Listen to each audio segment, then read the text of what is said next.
Hi, Julie Powell here. Today I'm going to have a look at Lightroom Classic and doing some dodging and burning.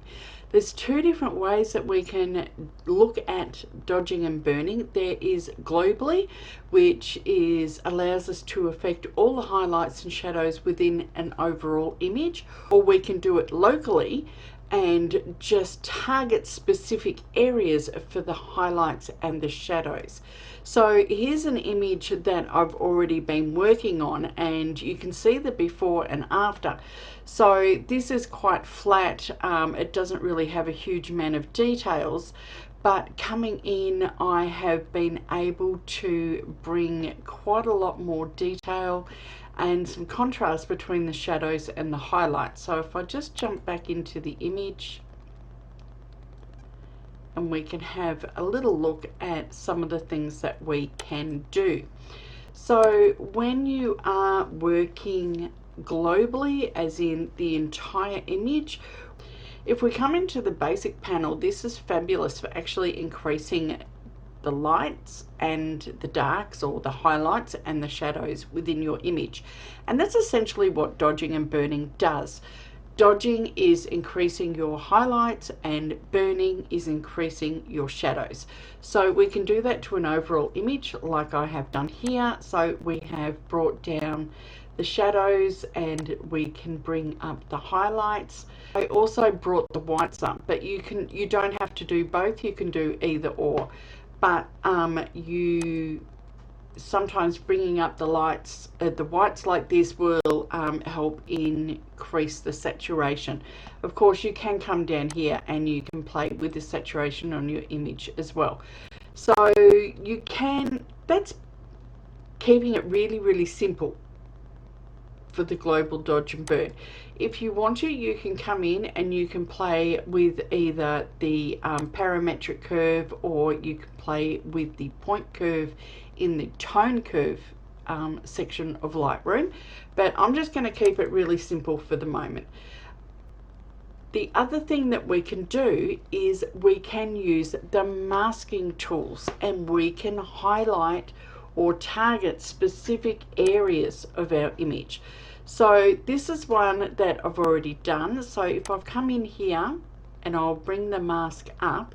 Now on an image like this, it's actually not too bad. I could possibly use the select tools because there is a image or a subject that stands out on this.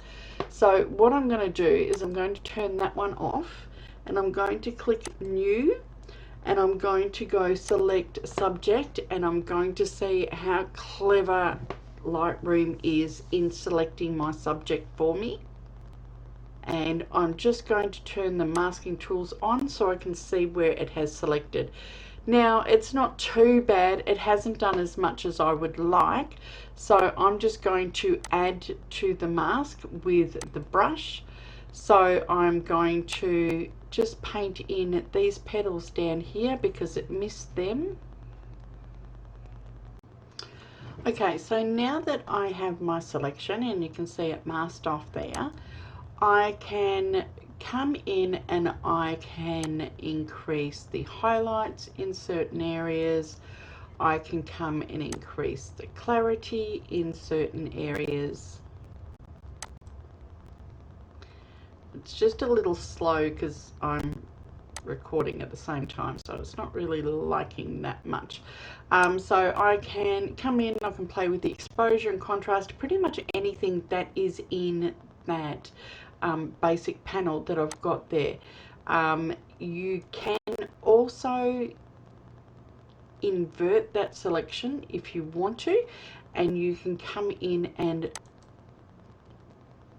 darken the background. So what I'm going to do is I'm going to duplicate and invert the mask. So I just right clicked on that mask, and I'm going to create another one. And that is then everything around the flower is selected, and I can come in here and I can bring my exposure down a little bit. I can bring my shadows down a little bit, and that will then darken the image up together. If you want to go back to the other mask, just click on that, and you can then come in and you can play with your different sliders in there on that. It's just taking a minute to catch up because I'm recording. So now I've popped back in to the before and after. I closed off the masking panel because I was finished with that, and as you can see, it's pretty much the same as what I had up before. So the before is on the left, which is fairly flat. The after is on the right. So all I really did was darken the background just a little bit and just made the petals and the center of the flower just pop out. So it doesn't take much, but doing a very specific dodge and burn on your images can do so much more than just having it globally done. So that's how to do a dodge and burn in Lightroom. Thanks for watching. Bye for now.